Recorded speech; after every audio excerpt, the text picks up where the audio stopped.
Para finalizar, meus irmãos, eu queria falar para você, eu queria te dar um parâmetro para que você entendesse quem são os 144 mil.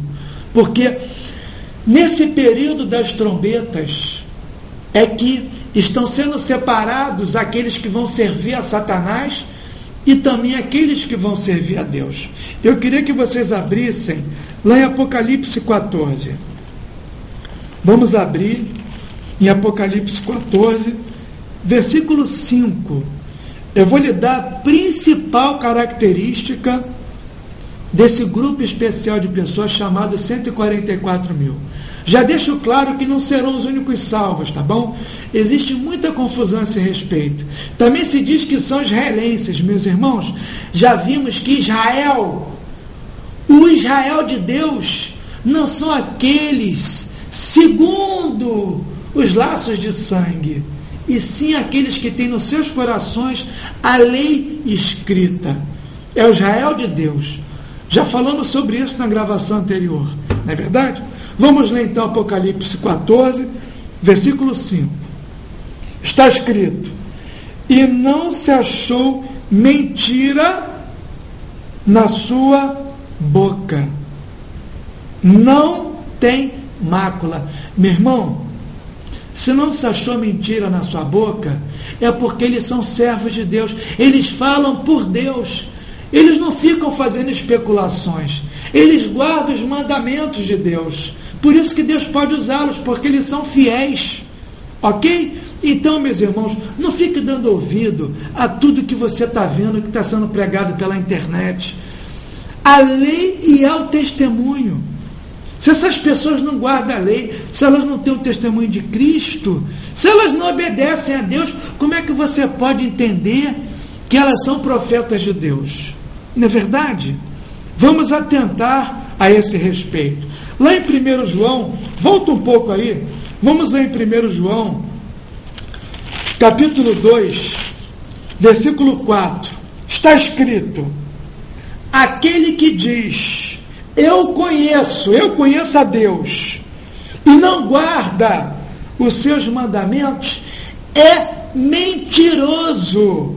E nele não está a verdade, meus irmãos. A verdade não está nessas pessoas. Se elas não guardam os mandamentos de Deus, elas não são pessoas confiáveis. Ok? Preste atenção nisso. Lá em João 14, vamos abrir lá em João 14. A Bíblia diz que Jesus é o nosso exemplo e modelo. Ok? Vamos abrir aí em João 14. João 14, versículo 21. Está escrito: aquele que tem os meus mandamentos. Meus irmãos, quem está falando é o Salvador, é o nosso Senhor Jesus. Aquele que tem os meus mandamentos e os guarda, esse é o que me ama, e aquele que me ama será amado por meu Pai. Ok? E eu também o amarei e me manifestarei a Ele. Quem ama Cristo é o que guarda os seus mandamentos. O que passar disso, meus irmãos, é mentira, é balela, é conversa fiada. E Jesus, no versículo 24, diz quais são os seus mandamentos. Ele não menciona aqui os seus mandamentos. Logo em seguida, no versículo 24, ele diz quais são os seus mandamentos. Está escrito: quem não me ama, não guarda as minhas palavras, os meus mandamentos. E a palavra que estás ouvindo, os meus mandamentos, não é minha, não são meus, mas do Pai que me enviou. Meus irmãos, o texto é claro. Os mandamentos de Cristo são os mandamentos do Pai. Se você não guarda os mandamentos de Cristo, que são os mandamentos do Pai, então você é mentiroso. E você não ama Cristo. A palavra de Deus deixa isso claro. Vamos abrir logo em seguida aí, em João 15. João 15, 10. Está escrito: se guardardes os meus mandamentos, que já vimos que são os mandamentos do Pai, permanecereis no meu amor, assim como também eu tenho guardado os mandamentos de meu Pai. Jesus guardou os mandamentos do Pai. E nós permanecemos no seu amor quando guardamos os mesmos mandamentos. E no seu amor permaneço. Cristo permanece em nós. Cristo pode viver em nós. Aliás, é Cristo vivendo em nós que nos dá condições de guardar os mandamentos. É por isso que na boca dos 144 mil, que está em Apocalipse 14, não tem dolo, não tem engano, porque eles espelham perfeitamente o caráter de Cristo, como está em 1 Pedro 2, 22. Vamos abrir lá. 1 Pedro 2, versículo 22. Está escrito, falando a respeito de Cristo, o qual não cometeu pecado, nem dolo algum se achou em sua boca. Ok? Não se achou dolo na boca de Cristo. Cristo não mentia. Cristo guardava os mandamentos de Deus. A característica principal dos 144 mil, que é o pelotão de elite do céu, que são os servos de Cristo nos últimos dias, que vão pregar a palavra de Deus para todo mundo, são que eles não têm mácula nem engano nas suas bocas. Eles não falam mentira.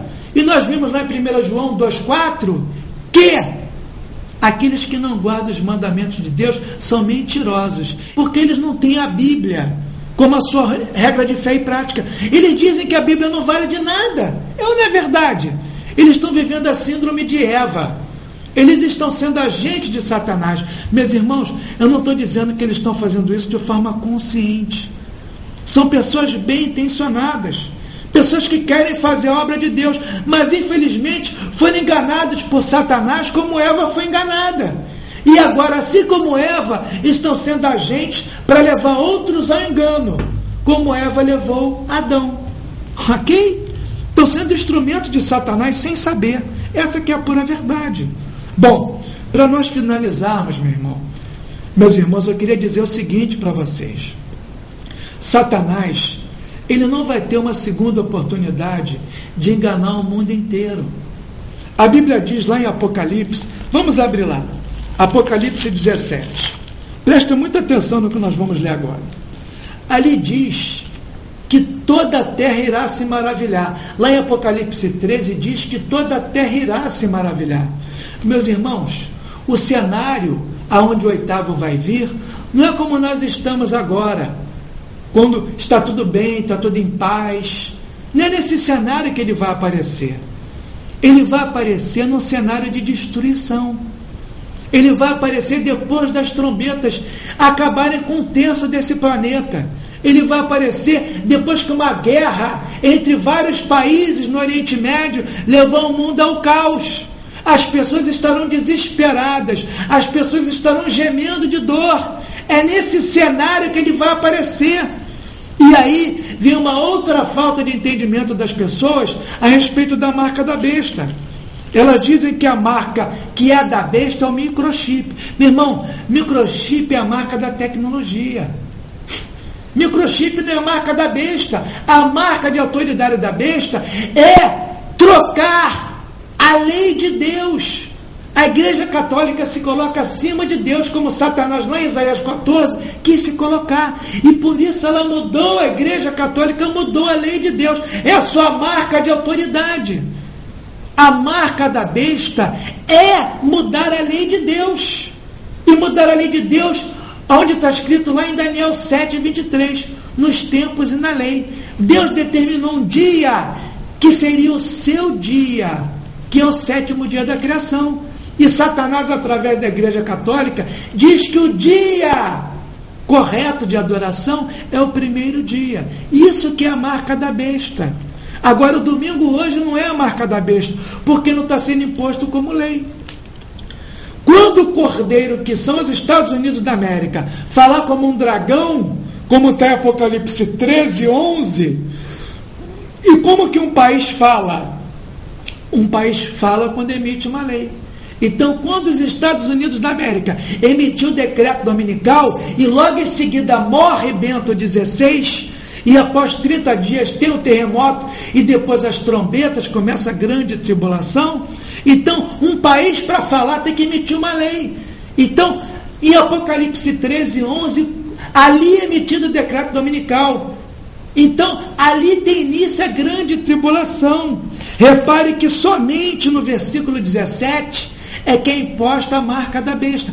A marca da besta não vai ser imposta num cenário como nós temos hoje. A marca da besta vai ser imposta num cenário de destruição. As pessoas não vão ter o que comprar, onde comprar.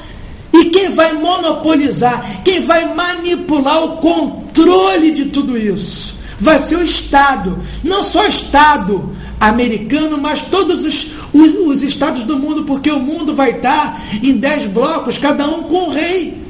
Então, é nesse momento que vai ser imposta a marca da besta. A besta já vai ter ressurgido, ok? Muitas pessoas não entendem, elas acham que a marca vai ser imposta agora. A marca vai ser imposta lá no final de Apocalipse 13, meu irmão. O mundo vai estar destruído, o alimento vai ter escasseado, a inflação vai estar lá nas nuvens, o mundo vai estar um caos. Aí sim, você não vai ter onde comprar. E para você comprar, você vai ter que vender. É por isso que lá em Daniel 8, 23, ali diz que quando acabarem os prevaricadores, as pessoas vão se vender por um pedaço de pão. Vamos abrir aí em Provérbios 28. Deixa eu ver se eu consigo encontrar aqui rapidamente para você. Provérbios 28. Se eu não conseguir, depois eu passo para você, tá bom? Os prevaricadores, onde mostram que eles vão se vender por um pedaço de pão. Um pedaço de pão, que dirá pela própria vida, meus irmãos.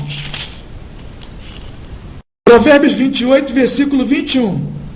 Está escrito: parcialidade não é bom. O que é parcialidade? É a pessoa ficar em cima do muro.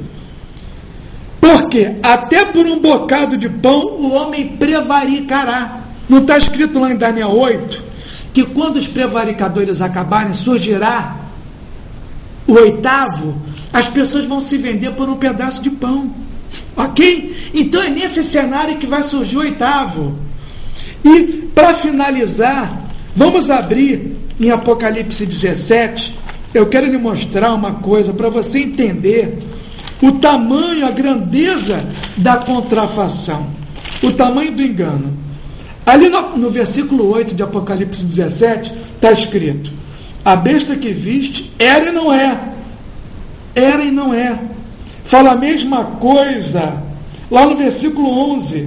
E a besta que era e não é, é também ele. Meu irmão, isso aqui está demonstrando a grandeza da afronta, a grandeza da contrafação. Essa pessoa supostamente está vindo da morte. Isso aqui é uma afronta direta a Jesus Cristo. Abre aí em Apocalipse 1, versículo 4. Está escrito, Apocalipse 1, versículo 4. Na segunda parte do versículo está escrito: daquele que é, que era e que há de vir. De quem João está falando? João está falando de Cristo, meus irmãos. Daquele que é, daquele que era e daquele que há de vir. Agora compara com o texto da besta. Lá em Apocalipse 17, 8. Aquele que era e não é e está para vir. Meu irmão, é uma contrafação gigante. Satanás não vai ter uma segunda oportunidade de enganar o mundo inteiro. Então, o 8º jamais poderia vir agora na Páscoa, aonde está tudo tranquilo no mundo. Ele vem em meio à destruição, ele vem em meio ao caos, ele vem como a fênix, ressurgindo das cinzas. Ok? E lá em Apocalipse 14, mostra uma guerra. Apocalipse 13, nós vemos o exército da besta. Em Apocalipse 14, nós vemos o exército de Deus. É uma guerra. Uns do lado da besta, outros do lado de Deus. E nós vemos que ali, em Apocalipse 14, no versículo 9, fala da marca da besta, não é isso? Vamos ler. Apocalipse 14, 9. Seguiu-se a estes outro anjo, o terceiro, dizendo em grande voz: se alguém adora a besta e a sua imagem, e recebe a sua marca na fronte ou sobre a mão,